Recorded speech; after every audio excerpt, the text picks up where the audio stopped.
Com alegria voltar a dar sequência no nosso estudo do Evangelioterapia e aproveitar para incluir nas nossas reflexões o estudo trazido pela nossa querida Lena a respeito do tratamento espiritual. Tá certo? O nosso tema hoje é o cego de Jericó, a cura do cego de Jericó, que no nosso estudo no Evangelioterapia consta sob o título Justiça e Misericórdia. Antes mesmo de dar sequência, de mostrar a passagem para vocês, eu gostaria de perguntar para vocês como é que aproveitamento vocês têm feito desses encontros nossos a respeito dos casos de cura do Evangelho, incluindo também o estudo que a Lena trouxe em 2 quartas a respeito do tratamento espiritual. Está tendo alguma serventia? Está acrescentando alguma coisa? Posso dizer que bastante, Bia. Nós estamos buscando. Estamos aí, engatinhando, né? Mas aproveitamos. Eu acho que para quem ainda não experimentou, claro que quem já experimentou também deve ter aprofundado, né, o entendimento, mas já passei por outras experiências de tratamento espiritual. Para mim foi muito rico no sentido de tentar ver assim, a multidão que a gente tem de ajuda, né? Assim, por trás daquela parte concreta ali que a gente sente, né? E o benefício espiritual, assim, o que é oferecido de, né, multiplicidade, assim, complexidade. Sim. De ajuda, né? Assim, para mim foi muito bem nesse sentido. Eu pensei em realmente a gente ter olhar com um leque bem ampliado, porque o tratamento para nós, o tratamento para a nossa saúde, ele vai desde o leque do tratamento convencional, tratamento químico, né? Tratamento físico, que engloba uma porção de opções que estão aí no mercado, né? Médico e paramédico. E depois nós vamos para o terreno dos tratamentos energéticos, que podem ser médicos também ou não paramédicos, tá certo? Que também tem muitos recursos, muitos instrumentos. Chegamos a uma outra opção, que são os tratamentos psicoafetivos, que envolvem várias correntes, diferentes possibilidades também, mas já muito mais concentradas no psiquismo. Tá certo? Temos algumas que trabalham tanto no terreno físico quanto no psicológico, energético e psicológico, né, que misturam os recursos. Tem também o fitoterapeuta também? Sim. O fitoterapeuta, em geral, mais comum, pelo menos que eu conheça, ele está no terreno químico, né? Tá certo? Uma outra diferenciação muito importante é se a intervenção é baseada na doença ou no doente. Tá certo? Se é baseada nos dois, porque eu posso falar com mais segurança em relação à homeopatia. A homeopatia é muito comum dizer que a homeopatia trata a doença através do tratamento do doente. Tá certo? Houve um tempo que os homeopatas diziam que a homeopatia não trata a doença, trata o doente. Isso gerava uma confusão na cabeça das pessoas uma insegurança. Hoje nós podemos falar com mais firmeza que a homeopatia trata o doente, trata a doença através do tratamento do doente, ou seja, a pessoa tem que melhorar como um todo, e isso é que dá segurança que ela está melhorando da doença. Tá certo? O que nos interessa mais aqui hoje, nessa passagem, vamos lê-la? A Simone vai começar a ler para nós? Bom, misericórdia e justiça. Depois foram para Jericó, e saindo ele de Jericó com seus discípulos e uma grande multidão, Bartimeu, o cego, filho de Timeu, estava sentado junto do caminho, mendigando. E ouvindo que era Jesus de Nazaré, começou a clamar e a dizer: Jesus, filho de Davi, tende misericórdia de mim.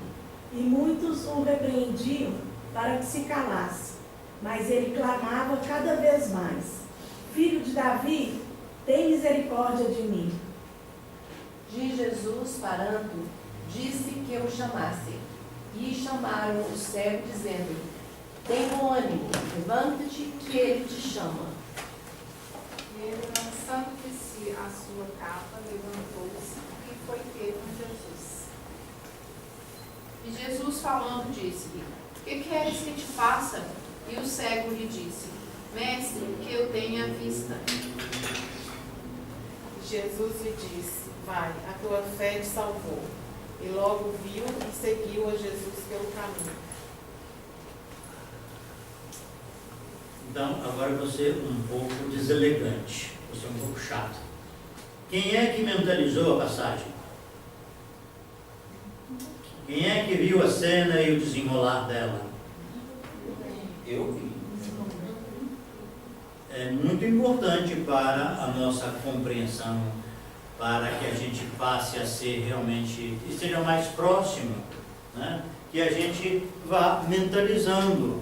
Por isso que essa imagem aqui ajuda, né?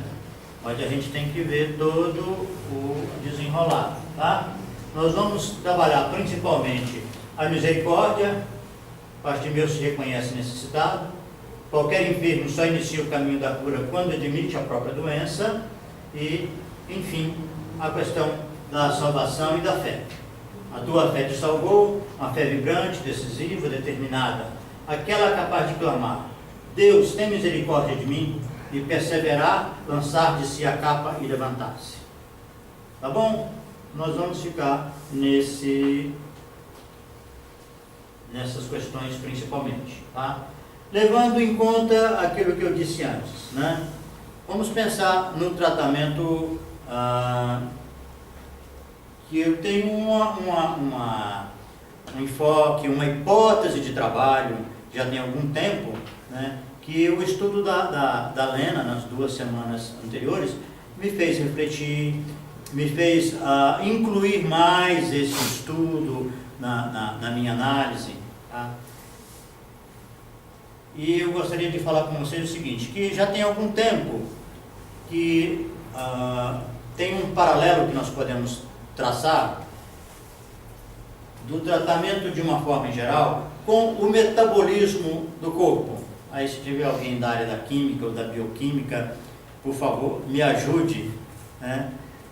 Porque, veja bem, nós temos uma capacidade, nosso organismo, nosso corpo, tem uma capacidade de transformar tudo que a gente coloca para dentro, tudo que a gente ingere, tudo que a gente absorve, transformar tudo em qualquer coisa.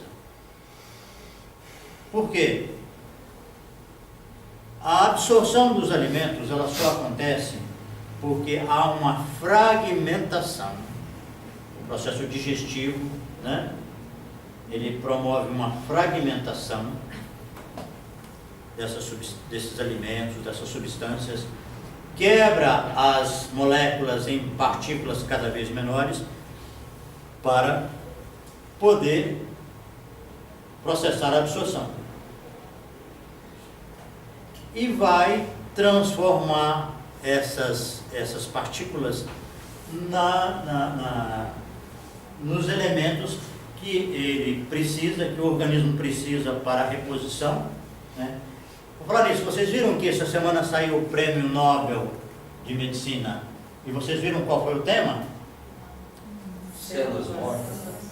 A capacidade de fazer a autofagia, né? Capacidade de fazer provocar a morte celular, né? Que é um fenômeno já conhecido, mas que está em estudo e está alcançando uma nova dimensão, né, na compreensão. Eu achei muito interessante porque a conclusão dessa pesquisa, as deduções principalmente, que o nosso organismo, eu não sei até que ponto isso tem muito fundamento, porque eu li na imprensa leiga, né, na mídia eletrônica. Nosso organismo ingere aproximadamente 70 gramas de proteína durante um dia. Ele precisa de 4 vezes isso. Então, o que nós absorvemos é 25%. Os outros 75%, eles são originários da autofagia, da lise, da morte celular, porque ali os elementos são reaproveitados para o próprio metabolismo. Tá certo? Tá certo, Stefania? Tá? Sim, Cadê o Bruno? O Bruno está no Rio, vou rir hoje. Pois é, eu precisava de um suporte aqui. Lorena. Pois é, ó. Aqui está escondendo aqui Cladinha. Então, esse é muito interessante, porque veja bem, ainda há poucos dias eu estava discutindo esse assunto com a Juranda, né? A respeito da questão da ingestão do colágeno, porque vira moda, sabe? E aí, o que acontece? As pessoas estão com deficiência de colágeno, problema articular, tá? Então vai repor colágeno. Acontece que você ingere o colágeno, ele é uma molécula grande, ela vai ser quebrada, ela vai sofrer a lise, né, em fragmentos menores, tudo bem? E o que o organismo vai fazer? Ele vai reconstituir esse colágeno? Não, a Lorena está dizendo que não. Certo? Mas o fato de você ingerir o colágeno, ele pode ter uma ação terapêutica, né? A molécula de colágeno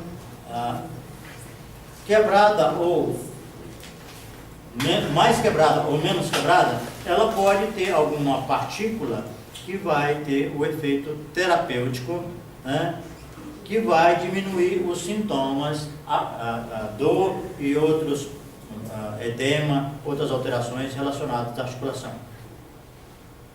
Isso é uma das possibilidades decorrentes do uso do colágeno com objetivo terapêutico. Tá certo? Uma pessoa que tem diabetes, por exemplo, ela tira uma porção de glicose da sua alimentação. Mas tem alguns casos que a glicose continua, a glicemia continua elevada. Por quê? Porque ela tirou muito da glicose da alimentação, mas o organismo dela tem essa propensão, tem essa tendência para formar glicose. Entendeu? E isso tem a ver com o psiquismo, com o temperamento. Você já conversou aqui em outras ocasiões, não sei se está claro. Se não estiver claro para alguém, eu posso dar um comentário rápido. Mas tá bom, chegou. A glicemia elevada nós associamos com o primeiro caso de cura, aquela mulher que tinha um fluxo de sangue, né? A perda de sangue, ela corresponde de certa forma, ela é semelhante à perda de glicose, porque o aumento da glicose no sangue vai fazer com que a glicose seja eliminada na urina, né? Tá certo? E a gente estabelece como hipótese as mesmas que nós colocamos lá no primeiro capítulo para a mulher que tinha um excesso uma perda de sangue, que é a pessoa, ela precisa de muita energia para enfrentar os problemas, entendeu?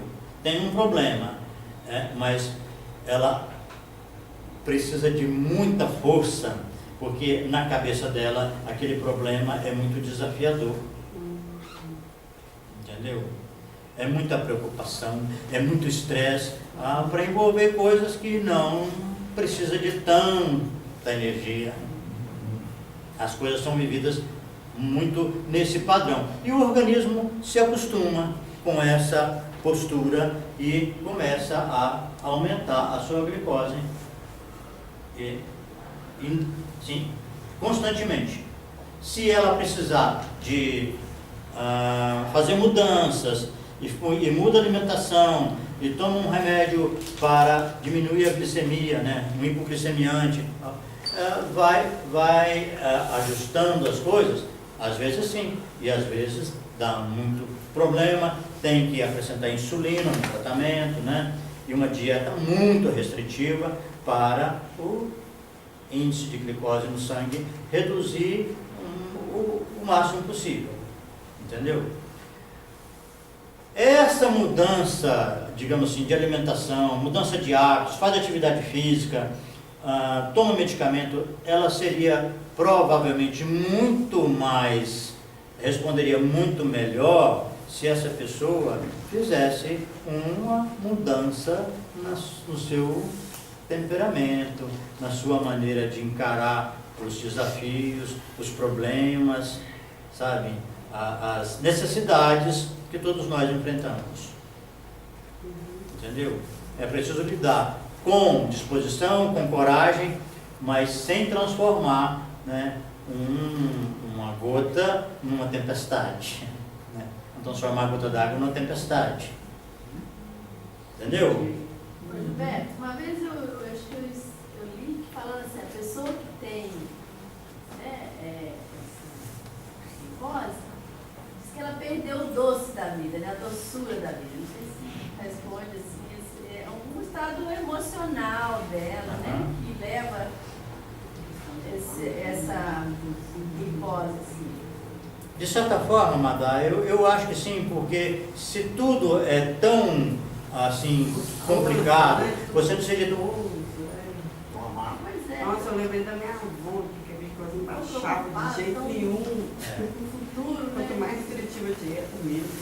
É claro que a pessoa pode ter um temperamento parecido com esse e fazer uma outra doença, não obrigatoriamente glicose.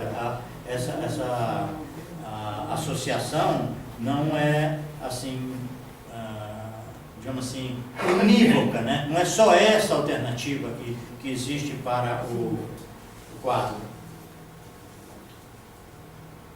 Mas eu concordo que quando a pessoa vive nesse esquema, qual é o prazer das coisas, né? Porque até a luta nós podemos enfrentar, né? Mas pensar assim, que bom que eu vou sair com alguma experiência desse problema. E quando a diabetes é hereditária? Pois é, essa questão da hereditariedade, ela sempre me faz pensar que nós...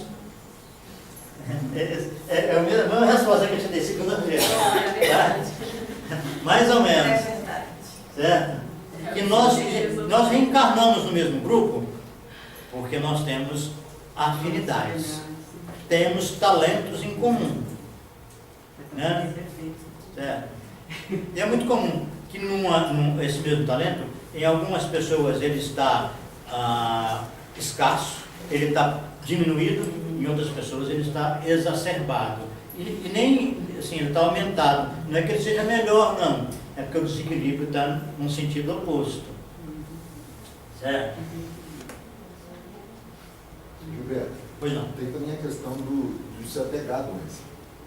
Eu me lembro da passagem do Filhos de Deus, que fala sobre homeopatia, que foi inclusive o estudo que eu fiz, que cita o exemplo da pessoa que tem problema no rim, que ela só se liberta do processo quando começa a fazer hemodiálise.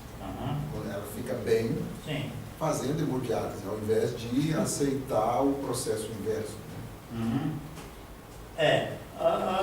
O inconveniente que eu vejo nesse raciocínio é que ele parte da doença, né? Entendeu?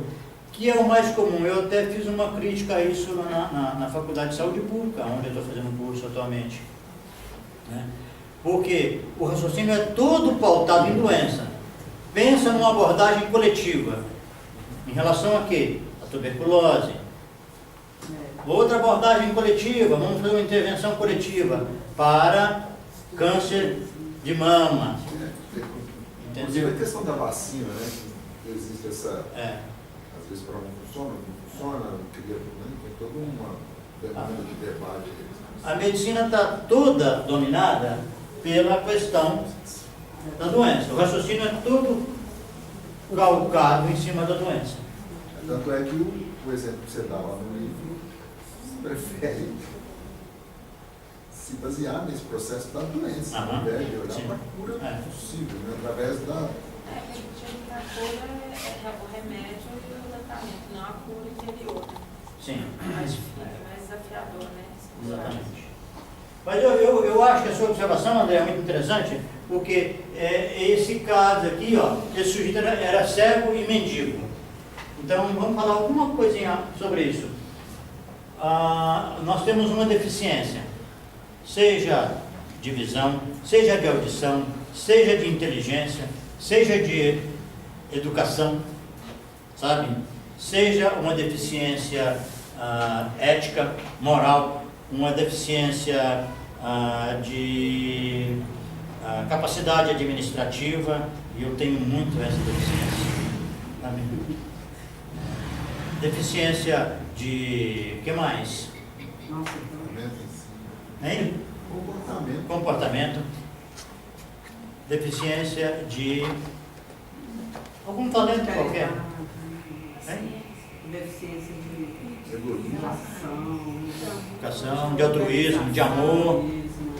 E por aí afora, todos os talentos humanos, né? Quando eu tenho uma deficiência dessa e ela fica muito evidente, que começa todo mundo a perceber, você é muito apressado, você tem deficiência de calma, você é muito impaciente, dona Ana, por favor, vamos ser mais, né?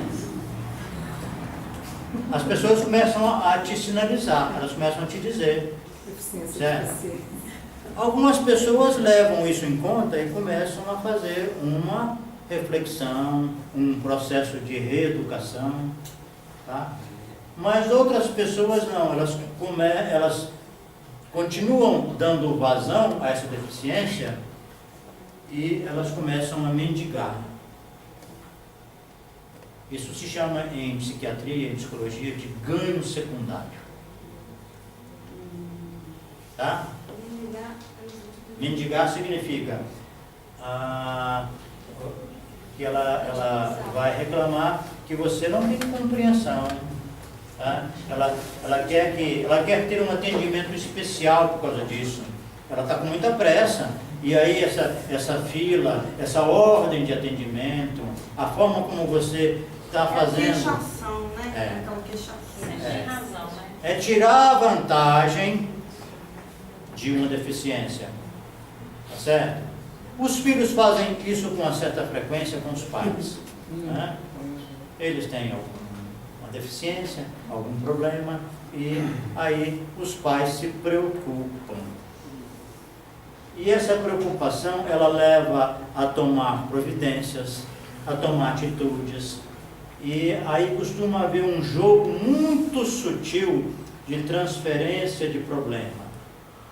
Por exemplo, em relação à escola. Quem é que precisa tirar nota boa? Filho, o aluno. Mas se você se preocupar demais, ele passa o problema para você.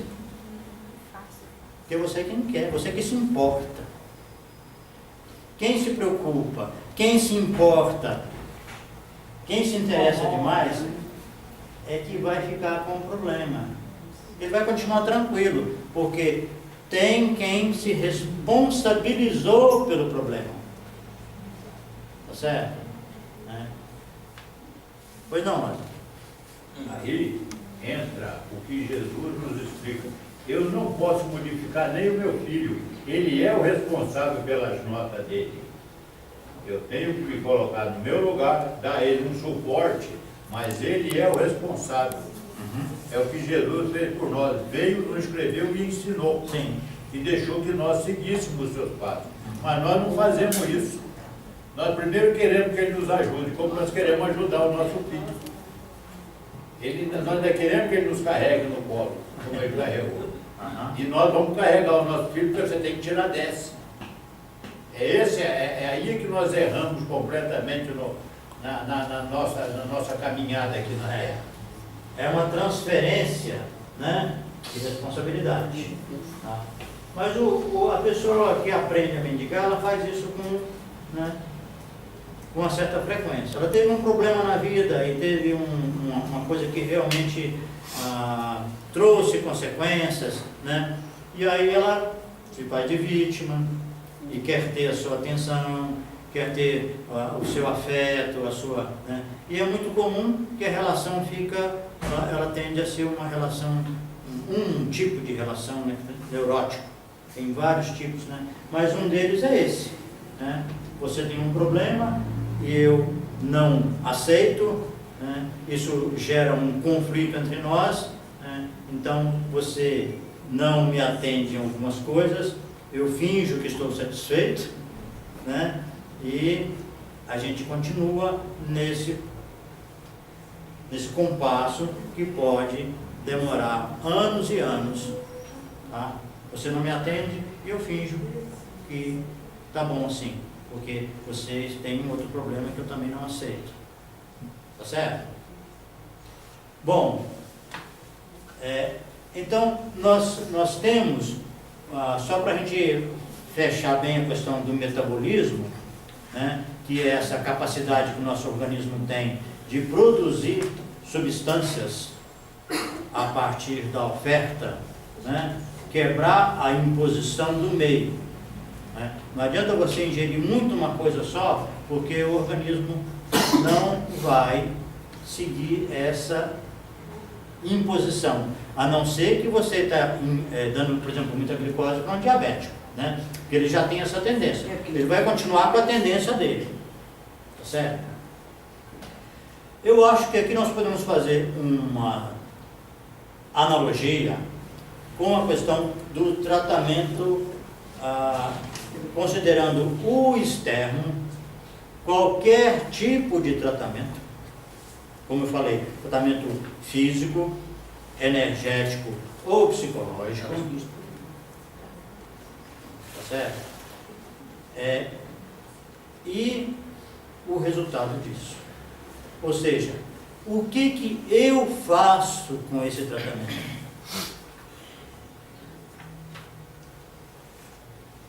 Porque o resultado depende basicamente da minha postura, do meu nível de aproveitamento com o que me foi oferecido. Eu já vi, por exemplo, pessoas aparentemente tão despreparadas, sabe, que não estão aparentemente envolvidas com um processo de crescimento pessoal, com uma relação mais próxima com Deus, e essa pessoa passa por um problema médico, um problema de saúde mais grave, vai para o hospital, ela recebe passa por uma cirurgia, ou por uma internação um pouquinho mais demorada, ou vai até o UTI, fazer uma visita lá por alguns dias, e essa pessoa sai depois e faz uma reflexão, e faz uma grande mudança na sua postura, a partir daí, digamos assim, ela faz uma outra trajetória de vida. Uma até aquela ocasião e outra depois. Então, eu penso que os casos de cura do Evangelho, eles nos provocam para que a gente faça uma autoanálise de qual está sendo o aproveitamento nosso em relação ao que pode ser considerado, pode ser incluído como tratamento do corpo, do nosso perispírito, das energias que estão envolvidas no nosso organismo e os tratamentos psicológicos aos quais nós estamos submetidos. Então, um tratamento eficaz para o doente seria aquele tratamento que vai fazer ele refletir sobre como ele se trata, né? Como ele vem se tratando, assim, né? Mas eu vou dizer para você que a proposta, digamos assim, desse tratamento pode ser muito louvável, entendeu? Pode ser muito interessante, mas ela se torna muito constrangedora para algumas pessoas. Ah, sim, dependendo do momento, né?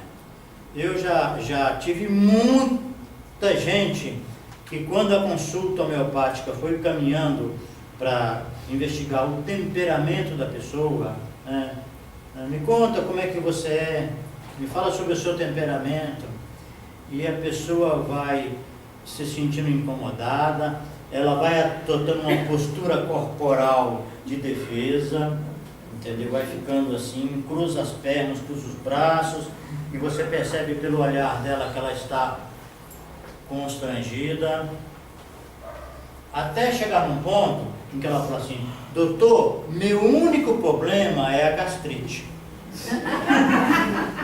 O resto está beleza. Não quer falar mais nada. Pronto, acabou. Se a gastrite vai ser lá, ela já me disse que não, essa abordagem não é nada adequada, né? Tirando ruim, tá tudo bem. Como? Tirando ruim, tá tudo bem. Outra coisa muito interessante nessa análise é como que a pessoa às vezes toma um remédio homeopático que ajuda muito, né? E esse ajuda muito, eu entendo que é porque ela ou estava numa trajetória de busca, né, de solução, e o medicamento vem e ajuda, ou ela não estava, mas o remédio suscita e ela pega, né, entra no trem, né, e vai, tem as duas opções. Mas aí ela andou, ela resolveu alguma coisa muito interessante, né, e ela fala assim: doutor, mas olha, eu fui lá na minha igreja, né, teve uma reunião lá muito interessante, né, que a gente conversou e o pastor falou muito isso, aquilo e tal, né, e eu falo assim: ah, que bom, então você acha que ajudou, né? Eu acho que só pode ser isso, né? Assim, mas tem quanto tempo que você frequenta essa reunião, essa igreja? Ah, já tem uns 3 ou 4 anos. Tem 3 ou 4 anos que ela estava estacionada a ponto de procurar um outro recurso. Entendeu? Mas quando veio a resposta, ela atribuiu ao que ela queria, né? De onde ela esperava, né, que fosse. De fato, a gente tem que respeitar essa compreensão, né? Mas geralmente eu dou uma devolução para a pessoa: olha, isso aí é bem típico de uma boa resposta homeopática, tá? Quando acontece uma resposta assim, é porque houve uma adequação do medicamento e a pessoa aproveitou bem, né? Certo? Bom, vamos, né, o azeite já está fervendo, vamos ver se a gente faz essa fritura, né? O que interessa é o seguinte, e eu estou colocando aqui já nesse momento para a gente ter um pouquinho de tempo ainda para discutir essa questão. Nós estamos num processo atualmente que me parece que muita gente passou a gostar do tratamento. Ou faz alguma coisa porque aquilo é bom para a saúde, aquilo tem a ver com a qualidade de vida. E torna-se uma perfumaria. Não resolve as questões básicas, as questões existenciais. Entendeu? Eu faço tratamento psicológico, ou faço tratamento homeopático, acupuntura, fisioterapia, vou à academia, vou no, sabe? E eu faço isso com tanto prazer que eu me esqueço que ele tinha uma finalidade. Eu tinha um propósito de mudar alguma coisa e eu não mudo e continuo naquela perfumaria de fazer aquilo. Que bom que você faz com prazer, você tem um gosto com aquilo. Né? Às vezes você faz mecanicamente. É uma distração. Uma distração. Passa a ser um hobby, uma coisa prazerosa que você não analisa até que ponto você está fazendo o aproveitamento daquilo. Tá certo? Por quê? Nessa analogia que a gente faz com o metabolismo, que o organismo quebra todas as moléculas e transforma no que ele precisa ou no que ele tem tendência para fazer, nós de alguma forma fazemos isso também com os recursos. Quando eu disse daquele sujeito que ficou internado lá, fez uma cirurgia, ou na UTI e tal, e ele muda de postura, muda a visão dele da vida, do mundo, a visão sobre ele mesmo, significa que ele fez um tratamento espiritual. Apropriação. Quem define se o tratamento é físico, energético, psicológico ou espiritual, sou eu.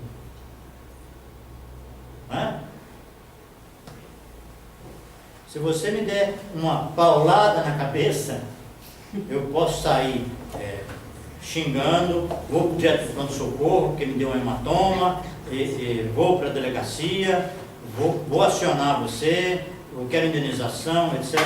Ou eu posso transformar isso num outro. Além de algumas medidas que você deve tomar mesmo, você pode transformar num momento de profunda reflexão para você fazer mudanças em você mesmo. O que me levou a essa situação? Por que eu fiquei vulnerável a ponto de alguém chegar e me agredir dessa forma? E aí eu começo a rever e vou procurar alguma maneira de fechar essa janela. Entendeu? Mas enquanto o meu pensamento estiver achando que o que importa é o tipo de tratamento, o que leva muita gente a ter preconceito em relação a algumas abordagens, não é? Tem gente que não vai ao homeopata nem morto. Uma vez uma mãe de uma paciente minha lá em Brasília me disse assim: doutora, eu tive que levar o meu filho, né, que era uma criança, ao pronto-socorro, domingo, porque eu não tinha atendimento homeopático, e eu fui lá e o médico falou assim para mim: olha, minha filha, fazer tratamento homeopático é como atravessar o eixão de olho fechado.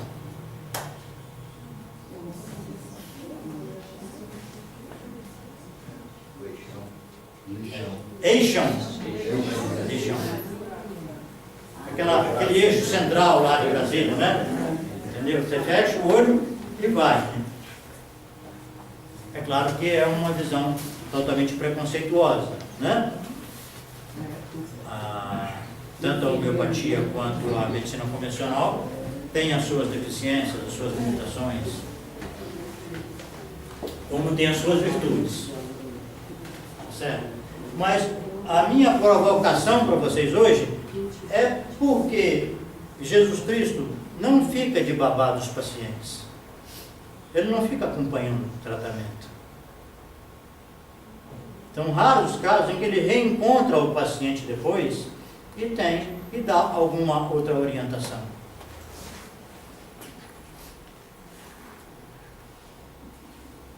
A questão é a gente acionar a nossa motivação. Tá certo? Para que as experiências, para que os estudos que a gente faz transformem-se em elementos terapêuticos para as nossas almas. Não transformar. Por exemplo, nós estamos aqui num grupo extremamente acolhedor, amoroso, em que as pessoas se sentem como que integrando uma segunda família. É mentira, Lorena? Não. É mentira, Lena? Não. É verdade. Verdade. Quem aqui que está fazendo um esforço genuíno de vivenciar aqui relações fraternas e sinceras?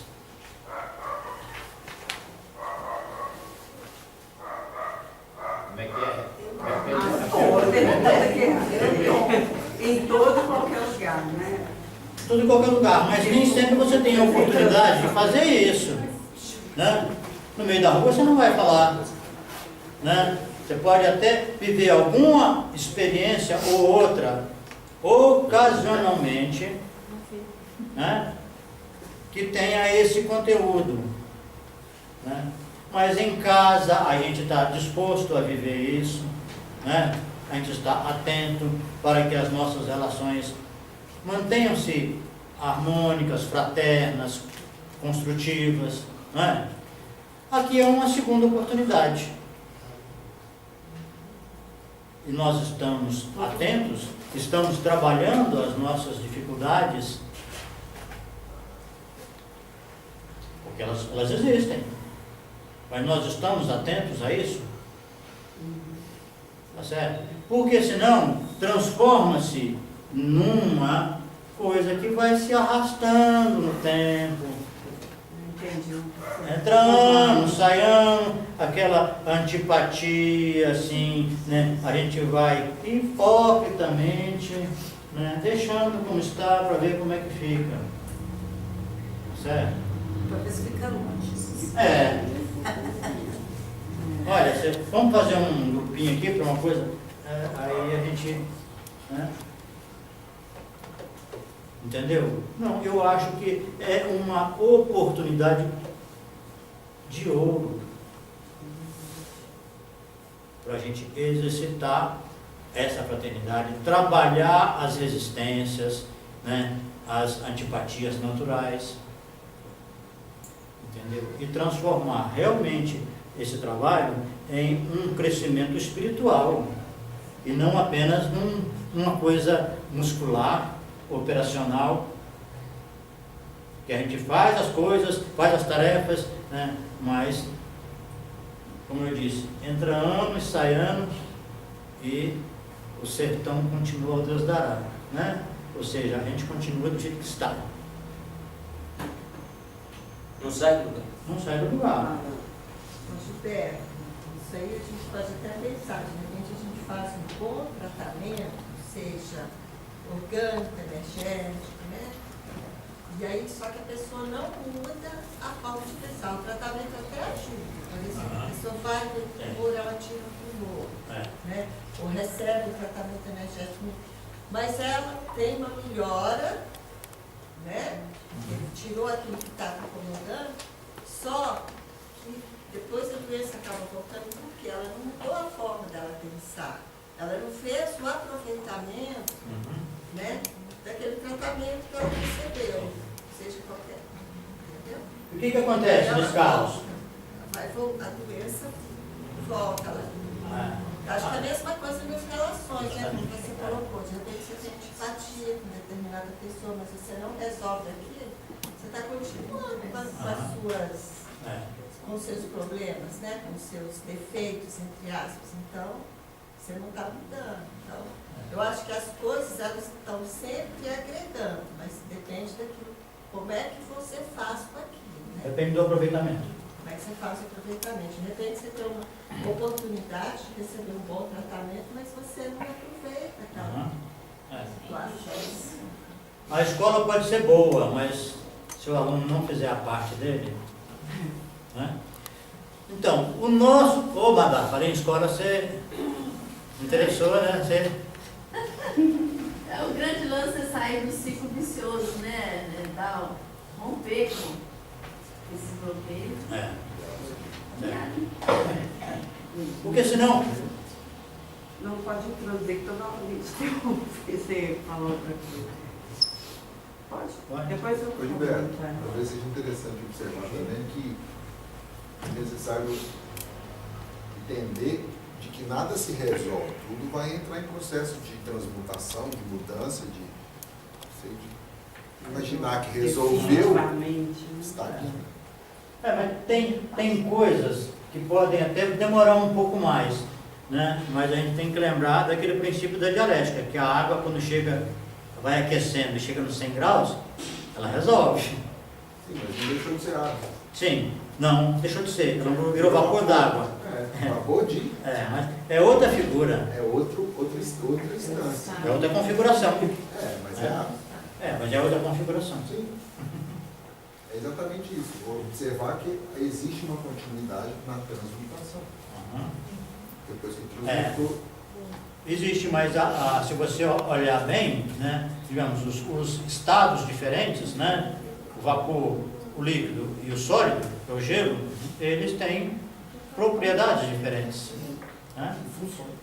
Eu acho que essa capacidade de circular, né, nos nossos diferentes estados é que vai nos capacitando para viver alguma experiência mais produtiva, né, mais resolutiva do ponto de vista espiritual. Entendeu? Mas a gente tem que estar caminhando, tem que estar esquentando grau por grau, sabe? Mas é isso. O que eu estou perguntando é exatamente se essa questão, porque igual a Madá falou, existe o ciclo, tem que quebrar esse ciclo. Para virar uma espiral. Sim. Certo? Para acender. Mas que, às vezes, você está num determinado momento, eu estou num determinado momento, onde eu quero virar de gelo para água, ou sólido para líquido, eu me estagno no líquido.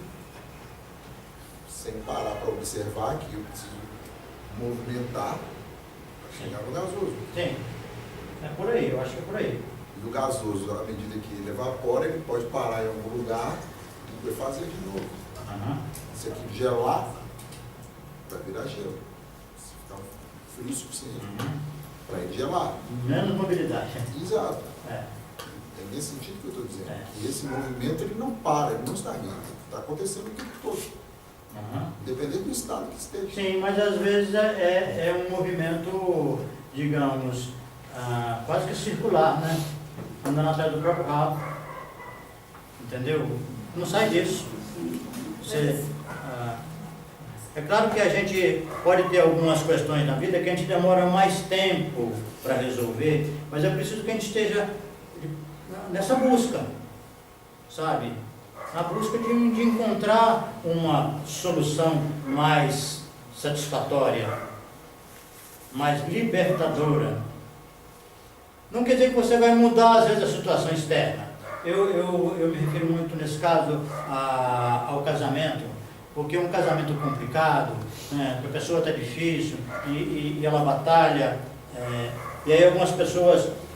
Nós saímos daquela época em que não podia se separar, porque havia uma rejeição social muito grande, para uma época agora em que determinadas coisas, todo mundo cobra a separação.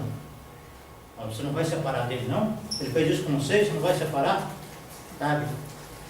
Eu me lembro de um caso de uma paciente minha, lá no Acre, que ela dizia assim, ela tinha 3 filhos adultos. ela dizia assim, os meus filhos já falaram para me separar do pai deles, mas eu não me importo. Tá bem, ele sai às vezes sexta-feira à noite, volta segunda de manhã, e por mim não tem problema, estou bem assim, pode, sabe? E aquilo era de uma forma tão, assim, sincera, né? Parecia tão geral, né? Tão autêntica, sabe? Eu só posso respeitar essa escolha dela, entendeu? Mas outro jargão que tem hoje é o seguinte, a gente não pode ficar no casamento por causa dos filhos, né? Não tem mais como.